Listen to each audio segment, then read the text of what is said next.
Yes, welcome back to the 67 Hail Hail channel on YouTube. I am your host Hamish Carton, once again coming from his own home. Thanks once again for the massive support you're giving us all. If you've not yet managed to subscribe to the channel, we would really appreciate you doing that. Also leave your comments, let us know what you think of what we're producing at the moment. We're effectively acting as a little bit of a stopgap at the moment. I just want to keep bringing you some sort of content on the channel before we hopefully get back to some sort of normality when life returns to some sort of normality. And we're going to take a wee bit of a detour from the usual transfer chat that we've been doing over the last couple of weeks or so on the channel, and today we're going to take a look at the chat around Celtic's home record and whether Fortress Celtic Park is no more. What has happened to it? Why has it changed so much over the last 10-15 years? And is it possibly even on the incline again? Now, it's fair to say that our Europa League exit to Copenhagen, which, believe it or not, was only a couple of months ago, that seems so much longer given everything that's happened since, will probably go down as one of the most forgotten Celtic games ever. When you think about it, the outcry after the game was absolutely huge, and rightly so. It was a terrible result, especially after we'd had such a really good group stage campaign. But when you look at now and everything that's happened since, obviously with coronavirus, with football halting, we don't even know if the Europa League will be finished this season. Probably even chances are at the moment that it won't be. Things just look totally different now, and a lot of the ire that was directed towards the board doesn't quite seem to be as important as it was back then. So we're going to take a look back at our overall home record. Obviously, Copenhagen not the only notable bad result that we've had at home over the last few years. You think back earlier this season to the Cluj game in Champions League qualifying, and even going slightly further back into the Brendan Rodgers era, the likes of Anderlecht and Borussia Mönchengladbach winning at Celtic Park in the Champions League as well. It's fair to say that that's a far cry from the results we were getting at the start of the 21st century, when teams like Juventus, Bayern Munich, AC Milan, Man United, Barcelona were regularly beaten at Celtic Park, and it was one of the most feared grounds to go to. So has that changed? And as I said, is there even a possibility that we're getting back to that normality, given how the team performed at home in the group stage of the Europa League this season? So if you bear with me, I'll take you through the scientific approach, because we know that's so important at the moment, and also look at the numbers in terms of how Celtic have done in each of the group stage campaigns they've played in both the Champions League and the Europa League this century. Now, we know that we play qualifiers nowadays and also knockout games most seasons as well. We're going to confine this simply to the group stage matches, as that gives us probably the best indicator of how our performance has risen or dipped over the years. So we've played in the group stage of the Champions League 10 times this century. The first season that many will remember, away back in 2001-02, of course Martin O'Neill in charge that year, and we got off to the perfect start, taking 9 points from 9 out of our 3 games in the group stage that year, although it wasn't enough to see us qualify for the last 16.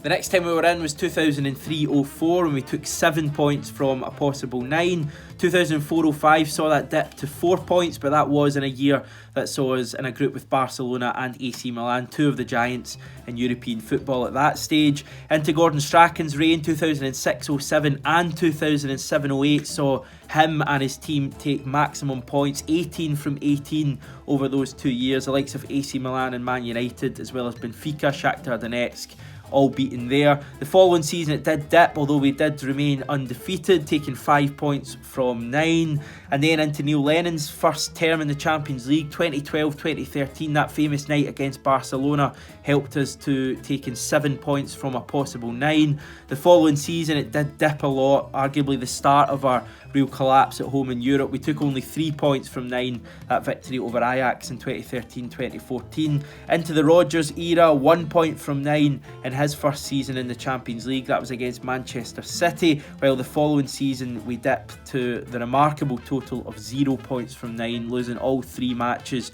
that we played in the 2017-2018 Champions League group stage at home.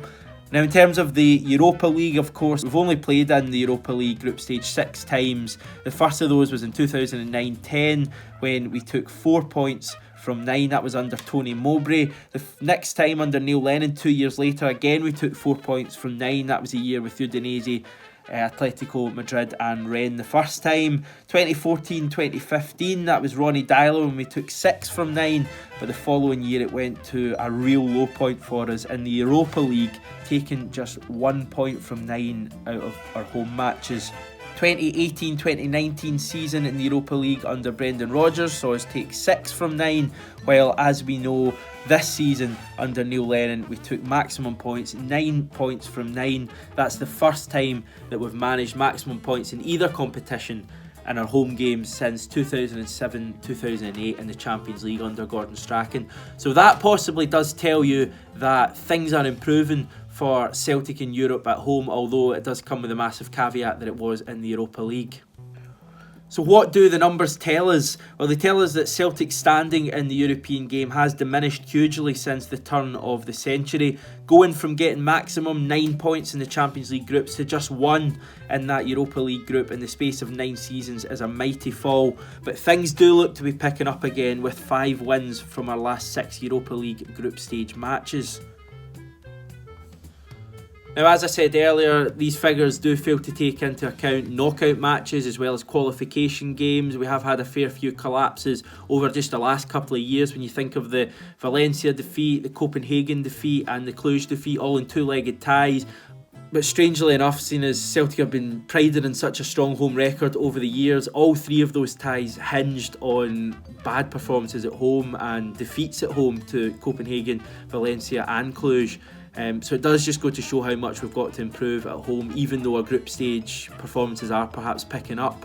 But this isn't just a Celtic problem. Our recent Champions League slump in terms of average points is just indicative of what's going on around the continent. You need only look at the Champions League group stage tallies of certain teams this season. We'll take a look at them now. Club Brugge, who qualified for the Europa League by finishing 3rd, only took 1 point from a possible 9 at home. Red Star Belgrade only took 3 from 9 at home, and their stadium is seen as one of the most hostile arenas to visit in Europe. And even last season's Champions League semi-finalist Ajax only took 3 points from 9 at home. And part of this does, believe it or not, come down to Brendan Rodgers for all of the massive success that he gave us domestically. You know, he won every trophy he entered, and he did qualify for the Champions League his first 2 seasons. He also gave us some horrendous nights, some of the lowest nights supporting Celtic in Europe, as all you people will know. You know, the PSG home defeat springs out. I was there that night, horrible game, completely outclassed. It was 5-0, it could have been 7 or 8 at home. And even so, you know, there was other games as well that perhaps aren't spoken about as much. Borussia Mönchengladbach was a particularly disappointing night. Anderlecht, even though we went through that night, we'd basically done the hard work by winning in Belgium. They turned us over, beat us 1-0 at home. So Brendan Rodgers really does have a lot to answer for here, even though perhaps Neil Lennon's final season in the Champions League and only taking 3 points from 9 was the start of the downwards trend. But we'll take a look and we will compare Neil Lennon and Brendan Rodgers now, because it does stack up favourably for the current Celtic manager. Rodgers took an average of 0.8 points per home group stage match, while Neil Lennon's record sits at 1.9 points per match. So Lennon does have the upper hand there. For the record, there was 3 campaigns taken into account for Rodgers. 2 of them were in the Champions League, and of course that final one in the Europa League, while Neil Lennon has 4 in total. That's 2 in the Champions League and 2 in the Europa League. So although Lennon had a further season in the Europa League to, you know, get that points tally up, it's fair to say that the home records, you know, are pretty different. Neil Lennon getting almost a point extra, more than a point extra per home match on average than Brendan Rodgers in the group stage of the Champions League and Europa League. Celtic Park is no longer one of the most feared venues in Europe, but how many feared venues really are there for their atmosphere alone? You obviously get feared venues like the Bernabeu, the Nou Camp, Anfield nowadays, but that's more about the team they're playing rather than, you know, actually going and knowing you're going to get a really tough game from the crowd or whatever. Celtic Park is still one of the most fierce atmospheres, but that doesn't make it a place that teams absolutely, you know, are fearful of going to. We were never going to be able to keep up the remarkable record from the start of the century when we literally won pretty much every single home Champions League match. As I said earlier, the likes of Bayern Munich would come, get a draw and celebrate as if they'd won at Celtic Park. You're not going to get those days anymore.